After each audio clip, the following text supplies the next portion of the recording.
Muito boa noite, bem-vindos ao Olhos nos Olhos com o professor Henrique Medina Carreira e com um convidado. Hoje vamos falar de energia e competitividade. É um assunto de extraordinária relevância política para a vida das empresas e para a vida das famílias em proporções diferentes. Boa noite, professor Medina Carreira. Boa noite, engenheiro Henrique Gomes, que é o nosso convidado desta noite, antigo secretário de Estado da Energia, deste governo, de resto também a primeira demissão polémica deste governo foi em março de 2012. Março de 2012, exatamente. Será que é hoje que vamos conhecer a sua versão do que é que aconteceu e que levou à sua saída do governo ou não? Não é o assunto mais importante neste momento. Mas eu vou voltar a insistir. Já lá iremos ao nosso tema. Antes disso, professor Medina Carreira, temos de começar pelo efeito de um dado que foi lançado aqui no programa da semana passada pelo professor Valadares Tavares, a propósito da aquisição de bens e serviços por parte do Estado em geral, que deu origem a um comunicado do Ministério das Finanças e umas declarações do Ministro Adjunto. Eu não li nem ouvi, depois disseram-me. Portanto, não conheço o teor desse comunicado. Mas, sinteticamente, não vale a pena gastar muito tempo. O que se verificou foi o seguinte: o professor Valadares Tavares foi ver o que é que se gastou na aquisição de bens e serviços em 2012 em relação a 2011. E concluiu que teria havido um crescimento da ordem dos 2 mil milhões de euros. Portanto, muito dinheiro. Entretanto, depois desse comunicado, ficou a perceber-se que em 2012, nesses 2 mil milhões, teriam entrado, digamos, compras, aquisições de anos anteriores. Portanto, vindas do governo anterior. Mas, entretanto, o orçamento fornece elementos para permitir concluir que, se essa comparação não era a mais idónea, digamos assim, comparando 2011 com 2013, verifica-se que, efetivamente, sem nada a abater, por não serem despesas do tempo anterior, a despesa cresceu 1.250 mil milhões. Ou seja, na sua opinião, ainda continua a haver necessidade de perceber o que é que... 2011 para 2013 aumentou 1.000 e tal milhões. Bom, isto numa despesa que já era grande. É o seguinte, hoje, em 2013, os bens e serviços vão custar ao Estado qualquer coisa como 15 mil milhões. E na sua opinião, isso carece de explicação por parte do Governo? Não, se o Governo quiser explicar, como a semana passada, explicará, não sei, mas isto não parece que tenha muitas explicações a dar. O que aqui importa salientar é que, neste momento, os custos com o pessoal do Estado, tudo, é praticamente o mesmo que o que se gasta na aquisição de bens e serviços. Mais 500, menos 500 milhões, e isto parece uma coisa realmente desconforme. Quer dizer, a todo o pessoal que serve no Estado, paga-se 15 mil milhões. A este setor da aquisição de bens e serviços, paga-se quase 15 mil milhões. E qual é que seria a proporção mais equilibrada, na sua opinião? Bom, não faço ideia, mas é qualquer coisa que choca que a despesa com o pessoal se tenha vindo a ser desbastada, entre aspas, sim, e a despesa com a aquisição de bens e serviços não se lhe toque. Bom, e há um instrumento que o professor Valadares Tavares aqui deixou de pé, que é a tal contratação eletrónica. Quer dizer, praticamente nada é feito pela contratação eletrónica, e a contratação eletrónica tornaria transparentes estas coisas e tornaria mais competitivas as aquisições, ou as ofertas para a aquisição. Portanto, é um setor que o Ministério das Finanças deve ter debaixo dos olhos, com muita atenção, e der as explicações que der, se forem necessárias, mas este problema não é um problema que se possa passar por baixo da mesa. Muito bem, está feita então aqui a clarificação em relação a este assunto. Avançamos para o tema do programa de hoje, que é a energia como um dos elementos que introduz ou retira competitividade às economias, muito importante para as empresas, muito importante também para as famílias, numa outra escala, como é evidente. A energia é um problema em Portugal, Sr. Engenheiro? A energia é não só um problema importante em Portugal, como tem sido um problema que está na agenda europeia pelo menos deste último ano. E porquê? Neste momento, uma grande animação... Muito dependentes de regiões instáveis politicamente, porque queremos alternativas, porque não estamos a encontrar os mecanismos certos de... Não, porque basicamente há 4 fatores que apareceram que estão a ser determinantes.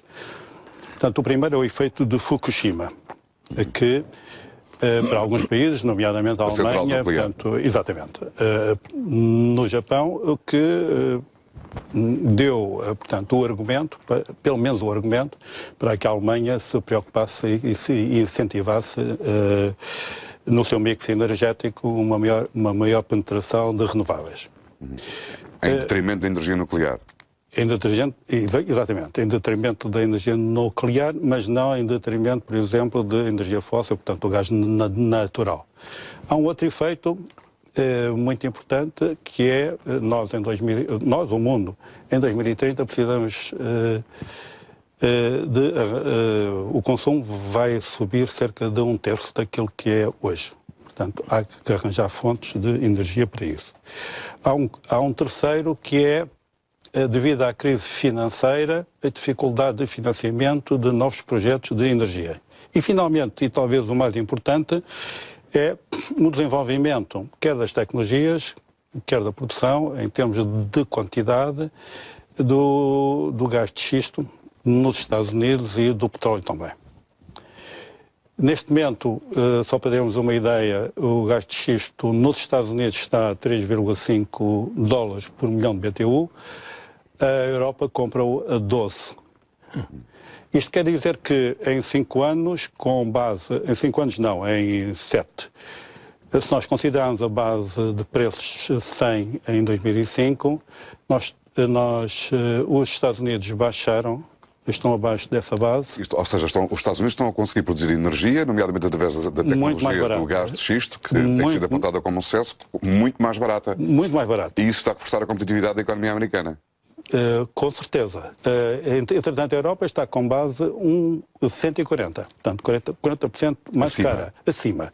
E o Japão, por causa do Fukushima, descolou nos últimos 2 anos, portanto está nos 120. Isto quer dizer que realmente os Estados Unidos está-se a reindustrializar-se muito rapidamente, nomeadamente com aquelas indústrias de base energia intensivas. As petroquímicas, as siderurgias, etc. Pronto. Na Europa, portanto, estes efeitos são o gás, que está caro, em 2 anos, de 2010 a 2012, baixou 25%. O carvão aumentou 10%, porque está a ser exportado dos Estados Unidos, anulando, de algum modo, as vantagens ambientais da aposta em renováveis. Portanto, há uma aposta em renováveis na Europa que é cara, e essa aposta está a ser anulada pela importação de carvão barata, que os Estados Unidos estão a exportar. Uma espécie de nó cego. Exatamente, é uma espécie de nó cego. Daí é que na cimeira de maio, dedicada à energia, portanto, se apresentam as preocupações, nomeadamente este slide, este gráfico. Ou seja, que foram as preocupações manifestadas pelo Presidente da Comissão Europeia, Durão Barroso. Exatamente.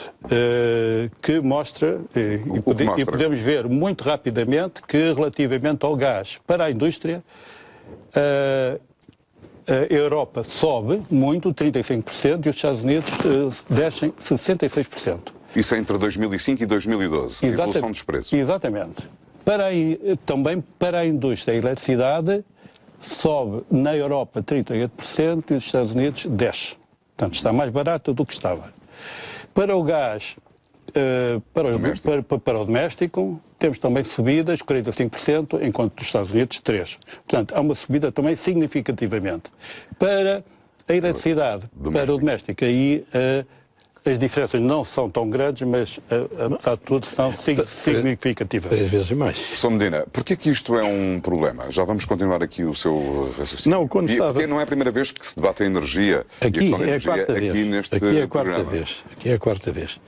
Não, este é um problema a crescer aos outros. Quer dizer, a competitividade da Europa está em queda, os Estados Unidos também ficaram abalados e por isso muitas indústrias saíram para o Oriente, nomeadamente para a China, mas os Estados Unidos, mercê deste controle dos custos energéticos, está a readquirir competitividade e a Europa está a perder competitividade. A Europa está neste estado, neste descalabro que é conhecido, as economias não crescem e se perdem mais competitividade, a tendência será para as economias crescerem cada vez menos. Não é? E na sua opinião? Portanto, a crise da Europa é uma crise que está instalada por várias razões e, infelizmente, também por uma razão energética. E esta é uma das questões essenciais, na sua opinião? Essencialíssimas. Aliás, creio que há países da Europa em que isto está a ser revisto e discutido. Sim, por toda a Europa. Quer dizer, nós é que parece que estamos de braços cruzados, mas na Europa, isso não está a discutir estes assuntos. Estamos de braços cruzados. cruzados em relação a estas matérias? Não, Nós, Portugal. Não estamos de braços cruzados, mas estamos embrulhados. Vai dar quase ao mesmo, mas embrulhados uns com os outros, embrulhados com as soluções. Com as soluções. Agora, isto quer dizer que, e foi reconhecido aqui, que a Europa está bloqueada sob o ponto de vista da competitividade. Pronto. E mais, é reconhecido que a importância para a competitividade tem a energia. As conclusões dessa cimeira, e vou lê-las, portanto, uma síntese, foi dito: devemos mobilizar todas as nossas políticas de apoio à competitividade, ao emprego e ao crescimento, sendo crucial o aproveitamento das nossas economias a energia sustentável e a preços reduzidos. Estas são as preocupações da Europa que deviam ser e que foram assumidas para tratar a energia. Não é... E o Sr. Engenheiro está a ver algum tipo de ideia de futuro além dessa, desse pensamento de base, digamos assim, dessa visão estratégica de longo prazo, e depois tem que se concretizar de alguma forma? Sim. E está a vê-la, essa concretização em alguns países, nomeadamente na Europa? Na Europa, sim, portanto, as redes transeuropeias, nomeadamente, que são importantes para otimizar o mix europeu. Portanto, porque o mix europeu ótimo não é a soma dos ótimos nacionais, portanto, temos que nos especializar relativamente à produção. Essa é uma coisa que se está a fazer. Do resto, o que se está a fazer é discutir caso a caso, dentro da casa de cada um, a redução das tarifas, das tarifas das renováveis e o acelerar de um mercado único da energia, onde todos os produtores devem ir a mercado, onde as estruturas depois do mercado têm que se tornar cada vez mais competitivas, em que o unbundling dessa estrutura tem que se fazer. Portanto, há passos. Os países, de uma maneira geral, estão a seguir as diretivas da União Europeia. Mas nós cá estamos a seguir alguma coisa?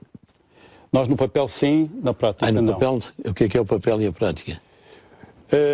Por exemplo, há uma diretiva muito importante em 2003, isso dá-nos a oportunidade depois, mais tarde, de falar relativamente aos CMEC, que acaba com o comprador único, porque até aí havia contratos de produção de longo prazo e comprador único que, no nosso caso, era a REN, que comprava, portanto, com contratos perfeitamente estabelecidos e determinados, etc. Em 2003, por causa da formação do mercado único, a diretiva, portanto, acaba com o comprador único.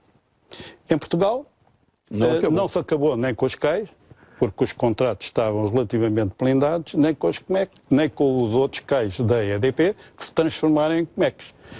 Isso quer dizer o quê para um espectador comum que só paga uma fatura de eletricidade, que são as pessoas que não estão a ver? Sim, mais adiante também podemos explicar o que é que se paga e qual é o custo. Mas o que quer dizer é contrato de manutenção do equilíbrio contratual. Portanto, e manteve-se tudo, teoricamente, com uma agravante, porque os parâmetros desses contratos foram alterados e, entretanto, houve uma alavancagem relativamente aos benefícios e às rendas. Foi em 2007, não foi? Foi mais tarde, em 2007. Portanto, a transcrição da diretiva faz-se em 2004, começa-se a negociar em 2004, a alteração das leis, a adaptação das leis, mas só em 2007 é que isso é efetivo. Então eu sei, porque já aqui apareceu um gráfico que vai mostrando os custos, e a partir de 2007 é assim. Os custos aceleram brutalmente depois de 2007. Por conseguinte, cá, em vez de se embaratecer, encarece. E encarece por processo de portaria. Deixa-me tirar esta dúvida para este gráfico, professor Mira Carreira. E encarece mais do que está a encarecer, por exemplo, na média europeia, que nós vimos aqui? Sim, nós podemos ver. Este gráfico que nós vimos foi da Cimeira em maio deste ano. Há um relatório da OCDE dedicado a Portugal, está aqui a referência, que é de abril, e que mostra a posição a linha cheia é Portugal, não é? Exatamente. Isso é a evolução dos custos. Dos nossos custos face a...